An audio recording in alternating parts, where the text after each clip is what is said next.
Hello friends, आज मैं आपको एक कहानी सुनाने जा रही हूँ जिसका नाम है ब्राह्मण और चुकली। चुकली मतलब एक छोटा सा मटका जिसको हम लोग चुकली भी कहते हैं। एक दिन एक ब्राह्मण भिक्षा मांग रहा था, पर उसको भिक्षा कोई नहीं दिया। तो भगवान ने सोचा, ये तो मेरी रोज पूजा करता है, क्यों ना मैं ही इसको एक मैजिकल पॉटरी दूं, यानी कि चुकली, जो मैंने आपको उस समय बताई थी। तो भगवान रूप बदल के आए और फिर उन्होंने बोला, क्या हुआ ब्राह्मण? तो फिर ब्राह्मण ने बोला, क्या बताऊं भाई, मैं भिक्षा मांगने निकला था और पर मुझे कोई भिक्षा दे ही नहीं रहा है।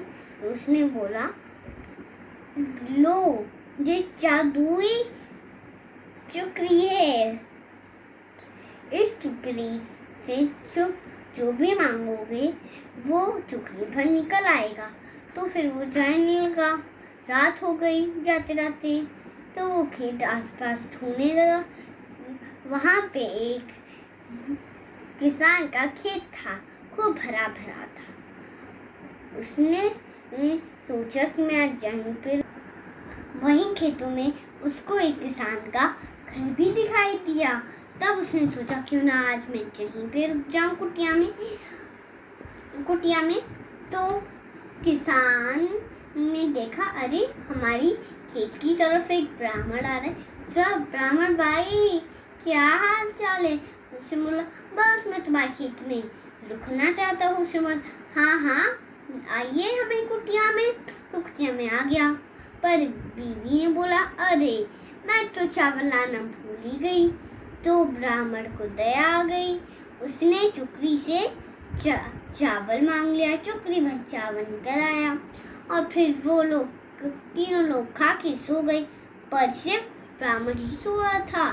पत्नी के मन में लालच आ गई और पत्नी ने पति से बोला, क्यों जी, हम लोग इसको चुरा ले, फिर हम लोग खेत में ही रह सकेंगे, घर जाने की हमें जरूरत भी नहीं पड़ेगी। उसने कहा, हाँ ठीक है, पर हम लोग रखेंगे कौन सी चुकली? उसने कहा, जी मेरे पास एक चुकली रखी हुई है। तो फिर उसको मैजिकल चुकली से बदल लेते हैं, और जब ब्राह्मण उठता है तब वो फिर अपनी चुकली लेके चलता है। और जब वो घर पहुंचता है तब उसकी बीबी कहती है, कहाँ रुक गए थे पूरी रात? मैं पूरी रात भूखों मर गई। तो ब्राह्मण ने बोला, क्या बताऊं, आज बैठूं, अब तुम अपना पेट भर लो। उसने बोला, हे चुकली माता, हमें धान दे दो। चुकली ने नहीं दिया। उसने बोला, ओ तो चावल वहाँ पे दी थी, तो सिर्फ ये चावल दी थी। उसने बोला, हे चुकली माता, हमें चावल दे दो। तभी उसकी बीवी ने पीछे बोला, क्या चुकली से मांगने में पड़े हो? चुकली कभी खाना देती है? तो उसने बोला, नहीं, हाँ देती है। तो उसने बोला, ओ तो उसके जान दाल बनी, तो दाल देती है।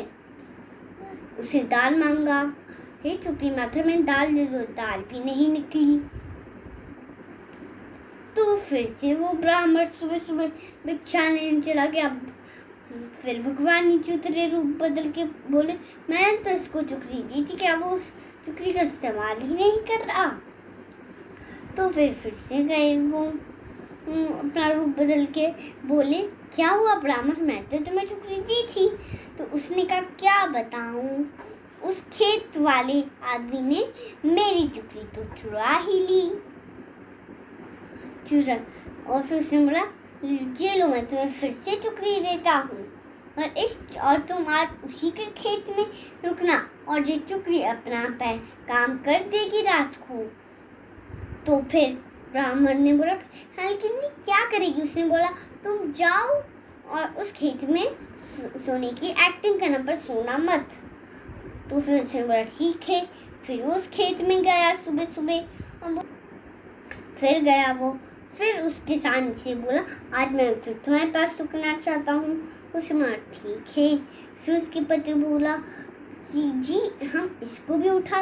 उसने बोला अब कहाँ हमारे पास वो चुकी बची। उसने बोला हट, मेरे पास एक बची हुई है। फिर उन्होंने बदल लिया और फिर उनको लगा कि फिर से मैजिकल चुकली लाए ब्राह्मण के पास। चुकली देख के कि उन्होंने चुरा लिया और फिर उसकी बीबी ने बोला कि जिद तो कर ले हम लोग, कहीं ये छोटी मुट्ठी ना चुकली लाया हो तो हमने पिछली बार उससे बदल दी थी। तो फिर बोला किसान ने हाँ चलो चेक करते हैं। और फिर उन्होंने बोला हे चुकली माता हमें धान दे दो। और उसमें से दो डंडे निकले क्योंकि इसमें होल था, उसको सुनाई नहीं दे रहा था। डंडे निकले और एक बुढ़िया यहाँ से हाँ और चुकली माता को धान नहीं धुन सुनाई दिया क्योंकि उसमें होल था। तो फिर चुकली माता ने कहा अच्छा धुन करना है। एक दो डंडे निकले, बस ऐसे धुन निकालने लगी और दो डंडों ने किसान उसकी पत्नी की खूब धुनाई शुरू कर दी, धुन धुन धुन धुन धुना धुन धुन। और फिर किसान उठाने लगा ब्राह्मण जी उठो उठो हमें माफ कर दो। पर उसने तो कहा था तुम उठना मत, एक्टिंग करते रहना। वो बोलते रहे और आखिरकार ब्राह्मण को दया आ गई। उसने कहा, वो उठ के बोला हे चुकली माता बस कर दो, उन्होंने अपनी का सबक सीख लिया है। और फिर उसने बोला अब पहले मेरी मैजिकल चुकली लाओ। उसने दे दिया और फिर वो चला गया। वो बोले थे नहीं इसको भी लेते लौटने वाली हमें नहीं चाहिए। और फिर वो बोला नहीं, बस रंडोई को वहीं पे छोड़ के चल दिया अपनी चुकली मैजिकल लेके। तो इस कहानी से हमें ये शिक्षा मिलती कि हमें कभी भी लालच नहीं करनी चाहिए, नहीं तो हमारे साथ बुरा हो सकता है। धन्यवाद।